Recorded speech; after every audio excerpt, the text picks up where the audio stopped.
दर्शकों ब्रेक तो बाद ਤੁਹਾਡਾ ਸਵਾਗਤ ਹੈ ਜੀ। ਡਾਕਟਰ ਸਾਹਿਬ ਸਾਡੇ ਕੋਲ ਫੇਸਬੁੱਕ ਮੈਸੇਜ ਆਇਆ ਹੈ।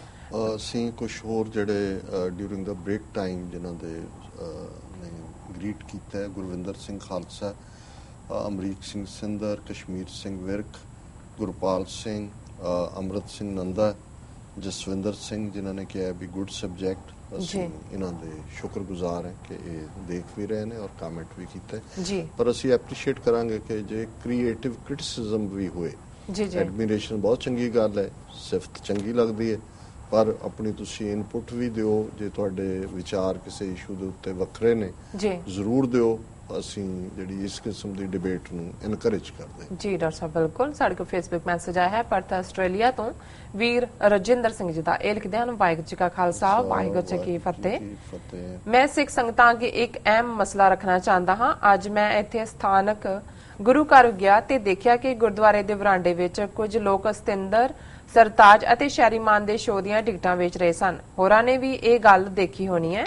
ਇਹ ਦੇਖ ਕੇ ਮੇਰਾ ਮਨ ਬਹੁਤ ਦੁਖੀ ਹੋਇਆ, ਕਿਉਂਕਿ ਗੁਰਦੁਆਰਾ ਸਾਹਿਬ ਉਹ ਸਥਾਨ ਹੈ ਜਿੱਥੇ ਅਸੀਂ ਆਤਮਿਕ ਸ਼ਾਂਤੀ ਲਈ ਜਾਂਦੇ ਹਾਂ, ਕੁਝ ਸਿੱਖਣ ਲਈ ਜਾਂਦੇ ਹਾਂ, ਆਪਣੇ ਬੱਚਿਆਂ ਨੂੰ ਇਸ ਪਦਾਰਥਵਾਦੀ ਯੁੱਗ ਵਿੱਚ ਸਿੱਖੀ ਨਾਲ ਜੋੜਨ ਲਈ ਜਾਂਦੇ ਹਾਂ।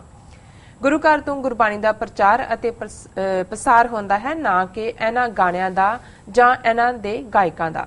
ਅੱਜ ਦੇ ਗਾਣਿਆਂ ਦਾ ਪੱਧਰ ਸਭ ਸਾਨੂੰ ਪਤਾ ਹੈ। ਕਿਰਪਾ ਕਰਕੇ ਇਸ ਬਾਰੇ ਚਰਚਾ ਕਰਕੇ ਸੰਗਤ ਨੂੰ ਸੇਧ ਦਿੱਤੀ ਜਾਵੇ। ਨਹੀਂ, ਉਹ ਦਿਨ ਦੂਰ ਨਹੀਂ ਜਦੋਂ ਗੁਰੂ ਘਰਾਂ ਦੇ ਹਾਲ ਗਾਣਿਆਂ ਦੇ ਸ਼ੋਅ ਲਈ ਵਰਤੇ ਜਾਣਗੇ। ਮੇਰੀ ਲਿਖਤ ਕਿਸੇ ਇੱਕ ਵਿਅਕਤੀ ਵੱਲ ਇਸ਼ਾਰਾ ਨਹੀਂ ਕਰਦੀ। ਕਿਰਪਾ ਕਰਕੇ ਦਿਨ ਪਰ ਦਿਨ ਸਿੱਖ ਕਰੈਕਟਰ ਵਿੱਚ ਆ ਰਹੇ ਨਿਗਾਰ ਬਾਰੇ ਆਪਣੇ ਵਿਚਾਰ ਦਿਓ। ਧੰਨਵਾਦ ਜੀ ਡਾਕਟਰ ਸਾਹਿਬ। ਵੀਰ ਰਜਿੰਦਰ ਸਿੰਘ ਜੀ ਦਾ ਬਹੁਤ ਬਹੁਤ ਸ਼ੁਕਰੀਆ। ਉਹਨਾਂ ਨੇ ਸਾਨੂੰ ਪਰਥ ਆਸਟ੍ਰੇਲੀਆ ਤੋਂ ਲਿਖਿਆ।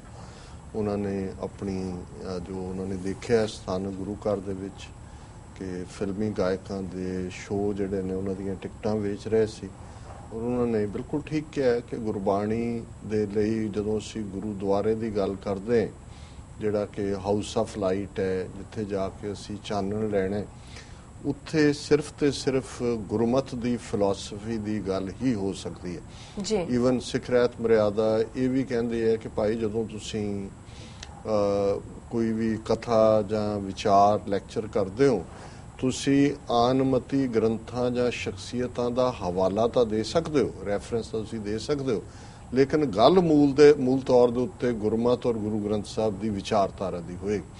ਹਾਲਾਂਕਿ 2-3 ਦਿਨ ਪਹਿਲਾਂ ਮੈਂ ਖਬਰ ਦੇਖ ਰਿਹਾ ਸੀ ਕਿ ਕਿਵੇਂ ਜਿਹੜਾ ਕਲਚਰ ਹੈ ਜਾਂ ਸਿਆਸੀ ਪਾਵਰ ਹੈ ਉਹ ਲੋਕਾਂ ਦੇ ਫੇਥ ਨੂੰ ਪ੍ਰਭਾਵਿਤ ਕਰਦੀ ਹੈ। ਕਿਸ ਕਿਸਮ ਦੇ ਜਿਹੜੇ ਜੁੱਤੀ ਚੱਟ ਲੋਕ ਨੇ ਉਹ ਆਪਣੀਆਂ ਮੁੱਢਲੀਆਂ ਵੈਲਿਊਜ਼ ਦੇ ਨਾਲ ਹੀ ਕੰਪਰੋਮਾਈਜ਼ ਕਰਕੇ ਦੁਸ਼ਮਣ ਜਾਂ ਜਿਹੜਾ ਡੋਮੀਨੇਟ ਕਲਚਰ ਹੈ ਉਹਨੂੰ ਖੁਸ਼ ਕਰਨਾ ਚਾਹੁੰਦੇ ਨੇ।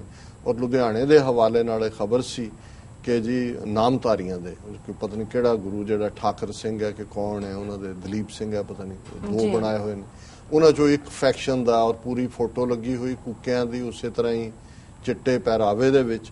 ਔਰ ਖਬਰ ਸੀ ਕਿ ਲੁਧਿਆਣੇ ਦੀ ਫਲਾਣੀ ਥਾਂ ਤੇ ਜਨਮ ਅਸ਼ਟਮੀ ਜਿਹੜੀ ਹੈ ਉਹ ਬਹੁਤ ਵੱਡੇ ਪੈਮਾਨੇ ਤੇ ਮਨਾਈ ਜਾਏਗੀ, ਔਰ ਇਹ ਹਿੰਦੂ ਸਿੱਖ ਏਕਤਾ ਮਜ਼ਬੂਤ ਕਰਨ ਦੇ ਲਈ ਇਹ ਬੜਾ ਜ਼ਰੂਰੀ ਹੈ। ਔਰ ਉਹਨਾਂ ਨੂੰ ਵਧਾਈਆਂ ਦਿੱਤੀਆਂ ਹੋਈਆਂ ਸੀ ਕਿ ਜੀ ਤੁਸੀਂ ਹਿੰਦੂ ਸਿੱਖ ਏਕਤਾ ਮਜ਼ਬੂਤ ਕਰ ਰਹੇ। ਹੁਣ ਇੱਕ ਪਾਸੇ ਜਿਸ ਭਾਰਤ ਦੇ ਵਿੱਚ ਜਿਹੜਾ ਸਾਡਾ ਕ੍ਰੇਡਲ ਹੈ, ਭਾਰਤੀ ਕਬਜ਼ੇ ਵਾਲਾ ਪੰਜਾਬ, ਉੱਥੇ ਹਾਲਾਤ ਇਹ ਬਣੇ ਹੋਏ ਨੇ ਕਿ ਹੁਣ ਗੁਰਦੁਆਰਿਆਂ ਦੇ ਵਿੱਚ ਜਨਮ ਅਸ਼ਟਮੀ, ਰਾਮਨੌਮੀ, ਇਸ ਕਿਸਮ ਦੀਆਂ ਖਬਰਾਂ ਦਿੱਲੀ ਦੇ ਗੁਰਦੁਆਰਿਆਂ ਦੇ ਹਵਾਲੇ ਨਾਲ ਵੀ ਆਈਆਂ ਕਿ ਗੁਰਦੁਆਰਿਆਂ ਦੇ ਹਾਲ ਵਰਤੇ ਜਾ ਰਹੇ ਨੇ ਮੂਰਤੀ ਪੂਜਾ ਦੇ ਲਈ ਜਾਂ ਕੋਈ ਹੋਰ ਸਮਾਗਮ ਦੇ ਨਾਂ ਥੱਲੇ। ਫਿਰ ਉਹ ਪ੍ਰਬੰਧਕ ਭੱਲਾ ਚਾੜ ਲੈਂਦੇ ਨੇ, ਜੀ ਸਾਨੂੰ ਤਾਂ ਪਤਾ ਹੀ ਨਹੀਂ ਸੀ, ਅਸੀਂ ਤਾਂ ਇਹਨਾਂ ਨੂੰ ਫੈਮਿਲੀ ਫੰਕਸ਼ਨ ਦੇ ਲਈ ਇਹਨਾਂ ਨੇ ਮੰਗਿਆ ਸੀ, ਹੁਣ ਜੇ ਫੈਮਿਲੀ ਫੰਕਸ਼ਨ 'ਚ ਲਿਆ ਕੇ ਹਨੂੰਮਾਨ ਦੀ ਪੂਜਾ ਕਰਨ ਲੱਗ ਗਏ ਜਾਂ ਅਸੀਂ ਕੀ ਕਰ ਸਕਦੇ ਹਾਂ।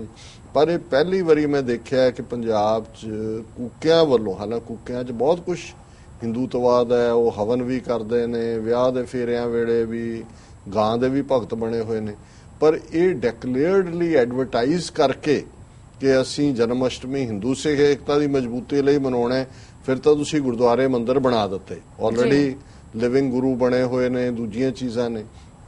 ਬਾਹਰ ਘੱਟੋ ਘੱਟ ਇੰਨਾ ਕੁ ਡਰ ਜ਼ਰੂਰ ਹੈ ਜਿਹੜੇ ਜਾਗਰੂਕ ਸਿੱਖ ਨੇ ਵੀ ਇਸ ਕਿਸਮ ਦੀਆਂ ਹਰਕਤਾਂ ਤਾਂ ਜਿਹੜੀਆਂ ਨੇ ਉਹ ਅਜੇ ਤੱਕ ਨਹੀਂ ਆ ਜਾਣਗੀਆਂ, ਕੱਲ੍ਹ ਨੂੰ ਜੇ ਕਿਤੇ ਵੀ ਕਮਜ਼ੋਰੀ ਆਈ। ਪਰ ਇਹ ਜ਼ਰੂਰ ਹੈ ਕਿ ਇੱਥੇ ਜਿਹੜਾ ਸੱਭਿਆਚਾਰ ਦੇ ਨਾਂ ਥੱਲੇ ਗੁਰਦੁਆਰਿਆਂ ਦੀਆਂ ਔਰ ਇਹ ਇਕੱਲਾ ਇਸ ਦੇ ਨਹੀਂ ਪਿਆ, ਉਸ ਤੋਂ ਪਹਿਲਾਂ ਕਬੱਡੀਆਂ ਜੀ, ਉਹ ਗੁਰਦੁਆਰਿਆਂ ਦੇ ਵਿੱਚ, ਜਿਵੇਂ ਮੈਂ ਅੱਗੇ ਵੀ ਦੱਸਿਆ ਸੀ ਕਿ 70ਵਿਆਂ ਦੇ ਵਿੱਚ 80ਵਿਆਂ ਦੇ ਵਿੱਚ ਰਾਦਰ ਗੁਰਦੁਆਰਾ ਕਮੇਟੀਆਂ ਹੀ ਕਬੱਡੀ ਟੂਰਨਾਮੈਂਟ ਆਰਗੇਨਾਈਜ਼ ਕਰਦੀਆਂ ਸੀ। ਫਿਰ ਹੁੰਦਾ ਕੀ ਸੀ, ਜਦੋਂ ਟੂਰਨਾਮੈਂਟ ਹੋ ਕੇ ਹਟਿਆ ਤੇ ਸ਼ਰਾਬ ਦੀਆਂ ਬੋਤਲਾਂ ਦੇ ਢੇਰ ਲੱਗੇ ਹੋਏ ਨੇ, ਲੜਾਈ ਹੋ ਕੇ ਹਟੀ ਹੈ, ਪੁਲਿਸ ਆ ਗਈ ਹੈ, ਉਹ ਹੌਲੀ ਹੌਲੀ ਉਹਨਾਂ ਨੇ ਕਮੇਟੀਆਂ ਨੇ ਚੰਗਾ ਕੰਮ ਕੀਤਾ ਵੀ ਉਹਦੇ ਤੋਂ ਉਹਨਾਂ ਨੇ ਸੈਪਰੇਟ ਕਰ ਲਿਆ ਕਿ ਵੀ ਆਪਣੇ ਹੁਣ ਬਣ ਗਏ ਸਪੋਰਟਸ ਕਲੱਬ ਬਣ ਗਏ, ਦੂਜੇ ਆਪਣਾ ਇੰਡੀਪੈਂਡੈਂਟਲੀ ਕਰਦੇ ਨੇ। ਸੋ ਇਸੇ ਤਰ੍ਹਾਂ ਜਿਹੜਾ ਇਹ ਕਲਚਰ ਦੇ ਨਾਂ ਥੱਲੇ, ਸੱਭਿਆਚਾਰ ਦੇ ਨਾਂ ਥੱਲੇ ਨਹੀਂ ਜੀ ਗਾਇਕੀ ਬੜੀ ਸਾਫ਼ ਸੁਥਰੀ ਹੈ ਜੀ, ਫਲਾਣਾ ਸਾਫ਼ ਸੁਥਰਾ, ਚਲੋ ਜੀ ਸਦਕੇ ਗਾਣ, ਸਾਫ਼ ਸੁਥਰੀ ਗਾਣ ਕਿ ਕੋਈ ਹੋਰ ਗਾਣ, ਪਰ ਗੁਰਦੁਆਰਿਆਂ ਦੇ ਮਾਹੌਲ ਦੇ ਨਾਲ ਜਾਂ ਗੁਰਦੁਆਰਿਆਂ ਦੀ ਚਾਰ ਦੀਵਾਰੀ ਦੇ ਵਿੱਚ ਇਸ ਕਿਸਮ ਦੀ ਪ੍ਰਮੋਸ਼ਨ ਜਾਂ ਇਸ ਕਿਸਮ ਦੇ ਕਿਸੇ ਵੀ ਪ੍ਰਚਾਰ ਦੀ ਗੱਲ, ਜਾਂ ਕੁਝ ਗੁਰਦੁਆਰਿਆਂ 'ਚ ਸ਼ਾਮ ਨੂੰ ਜਿਹੜੀ ਹੈ ਉਹ ਸ਼ਰਾਬ ਪੀ ਕੇ ਨੱਚੇ ਹੁੰਦੇ ਨੇ ਉੱਥੇ ਕਿਤੇ ਬਾਹਰ, ਅਗਲੇ ਦਿਨ ਐਤਵਾਰ ਆ ਕੇ ਉਹ ਗੁਰਦੁਆਰੇ ਦੇ ਵਿੱਚ ਉਹਨਾਂ ਨੂੰ ਆਨਰ ਕਰ ਰਹੇ ਹੁੰਦੇ ਨੇ, ਸਿਰੋਪਾਓ ਦੇ ਰਹੇ ਹੁੰਦੇ ਨੇ, ਅਜੇ ਅਲਕੋਹਲ ਕੱਲ ਦਾ ਜਿਹੜਾ ਉਹਨਾਂ ਦੇ ਬਲੱਡ ਦੇ ਵਿੱਚ ਹੁੰਦਾ ਪਿਆ।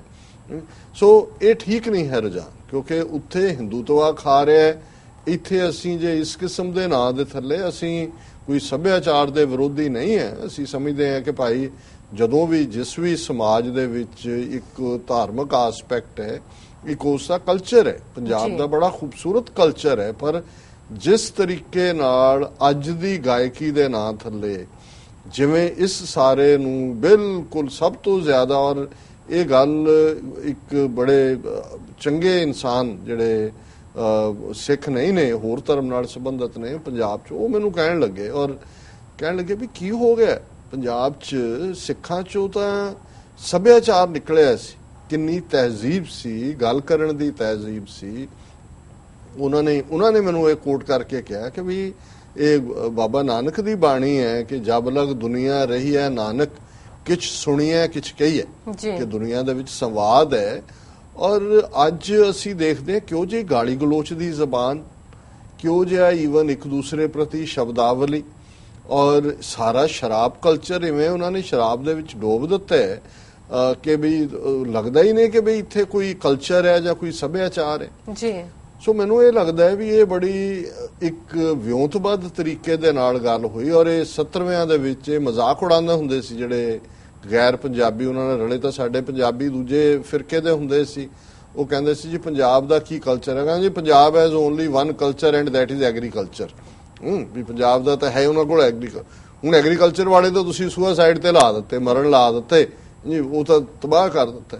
ਤੇ ਉਹਦੇ ਨਾਲ ਆ ਤੁਸੀਂ ਜਿਹੜਾ ਫੌਸ਼ ਕਲਚਰ ਲਿਆ ਕੇ 1990ਵਿਆਂ ਦੇ ਵਿੱਚ ਜੁਝਾਰੂ ਲਹਿਰ ਦਾ ਖਾਤਮਾ ਕਰਕੇ ਪੁਲਿਸ ਦੇ ਜਿਹੜੇ IG level, SP level, DSP level ਲੋਕ ਪ੍ਰੀਜ਼ਾਈਡ ਕਰਦੇ ਸੀ ਫੰਕਸ਼ਨਾਂ ਨੂੰ, ਉਹ ਸਾਰਾ ਪਾਰਟ, ਉਹ ਸਾਰਾ ਗੰਦ ਬਾਹਰ ਆ ਗਿਆ। ਹੁਣ ਉੱਥੇ ਇਹ ਹੈ ਵੀ ਪੰਜਾਬ 'ਚ ਇੰਨਾ ਕੁ ਹੋ ਗਿਆ, ਲੋਕਾਂ ਦੇ ਕੋਲ ਉਹ ਹੈ ਵੀ ਨਹੀਂ ਪੈਸੇ ਦੇਣ ਨੂੰ, ਤੇ ਹੁੰਦਾ ਇਹੀ ਆ ਜਿਵੇਂ ਇੱਕ ਸੱਜਣ ਸਾਡੇ ਕਹਿੰਦੇ ਵੀ ਉੱਥੇ ਕੋਠੀਆਂ ਪਾ ਰਹੇ ਹੁੰਦੇ ਨੇ, ਫਿਰ ਜਦੋਂ ਕਹਿੰਦੇ ਉਹਦਾ ਫਰਸ਼ ਰਹਿ ਜਾਂਦਾ ਫਿਰ ਬਾਹਰ ਨੂੰ ਆ ਜਾਂਦੇ ਨੇ, ਫਿਰ ਇੱਥੇ ਗੀਤ ਗਾਣ ਕੇ ਮਿੱਟੀ ਆਵਾਜ਼ਾਂ ਮਾਰਦੀ ਕਿ ਵੀ ਸੁੱਟੋ ਪੈਸੇ, ਵੀ ਮਿੱਟੀ ਤਾਂ ਉਹ ਹੈ ਵੀ ਫਰਸ਼ ਲਾਉਣਾ ਹੈ, ਉਹ ਕਹਿਣਗੇ ਜੀ ਆ ਜਾਓ ਤੁਹਾਨੂੰ ਪ੍ਰੇਮੀਓ, ਦੇਸ਼ ਪ੍ਰੇਮੀ ਤੇ ਫਲਾਣਾ ਤੇ ਟਿਮਕਾ, ਮਿੱਟੀ ਆਵਾਜ਼ਾਂ ਮਾਰਦੀ। ਹੁਣ ਇਹ ਜਿਹੜਾ, ਔਰ ਇਹਨਾਂ ਨੂੰ ਬਿਲਕੁਲ ਅਸੀਂ ਇਹਨਾਂ ਦੇ ਨਾਲ ਵੀ ਰਜਿੰਦਰ ਸਿੰਘ ਨਾਲ ਸਹਿਮਤ ਹੈ ਵੀ ਜਿਸ ਕਿਸਮ ਦਾ ਇਹ ਹੈ ਗੁਰਦੁਆਰਿਆਂ ਦੀ ਚਾਰ ਦੀਵਾਰੀ 'ਚ ਇਸ ਦੀ ਕੋਈ ਥਾਂ ਨਹੀਂ ਹੈ, ਔਰ ਇਸ ਬਾਰੇ ਜਿਹੜਾ ਹੈ ਬਿਲਕੁਲ ਫਰਮਲੀ ਸਟੈਂਡ ਲੈਣਾ ਚਾਹੀਦਾ। ਜਿੱਥੇ ਕੋਈ ਕਮਜ਼ੋਰੀ ਦਿਖਾਈ ਜਾਂਦੀ, ਜਿਵੇਂ ਫਰੈਜ਼ਨੋ ਦੇ ਹਵਾਲੇ ਨਾਲ ਇੱਕ ਲਿਖਤ ਸੀ,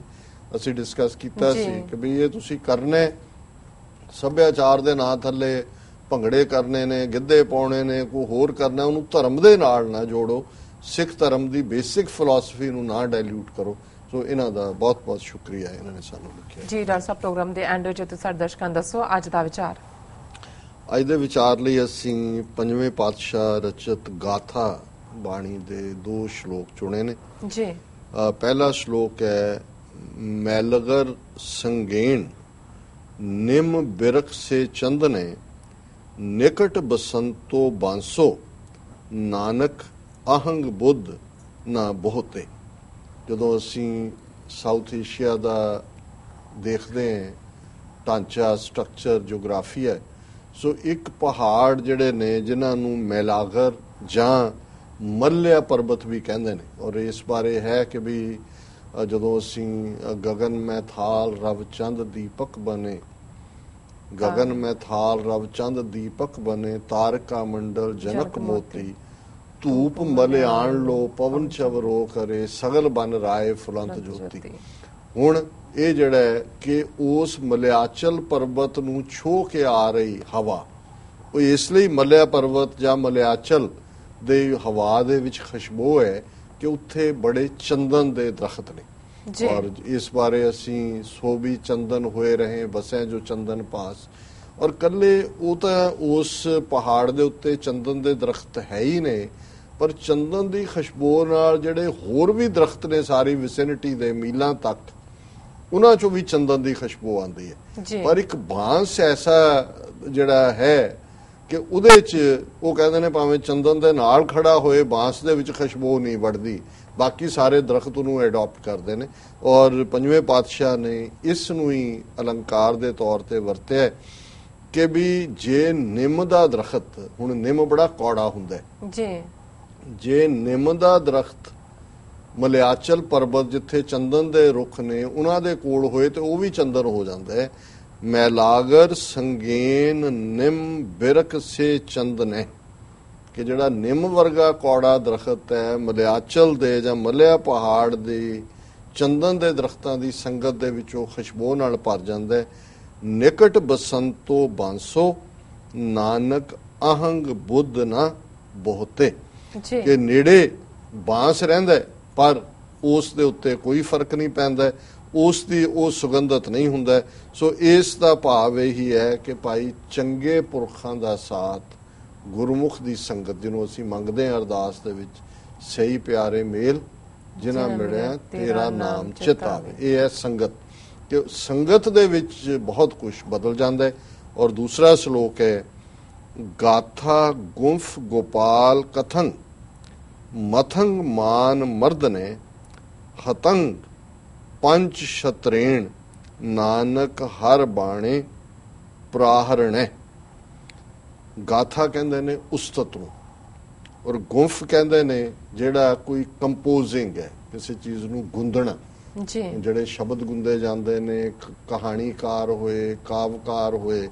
ਔਰ ਗੁਰੂ ਸਾਹਿਬ ਯਾਦ ਕਰਾਉਂਦੇ ਨੇ ਕਿ ਜਿਹੜੀ ਜਿਸ ਤਰੀਕੇ ਦੇ ਨਾਲ ਨਿਰੰਕਾਰ ਦੀ ਜਿਹੜੇ ਉਸਤਤ ਕਰਦੇ ਨੇ, ਗਾਥਾ ਕਹਿੰਦੇ ਨੇ, ਜਾਂ ਉਸ ਦੀ ਉਸਤਤ ਦੇ ਵਿੱਚ ਕੋਈ ਸ਼ਬਦ ਉਣਦੇ ਨੇ, ਗੁੰਦਦੇ ਨੇ, ਕੰਪੋਜ਼ ਕਰਦੇ ਨੇ।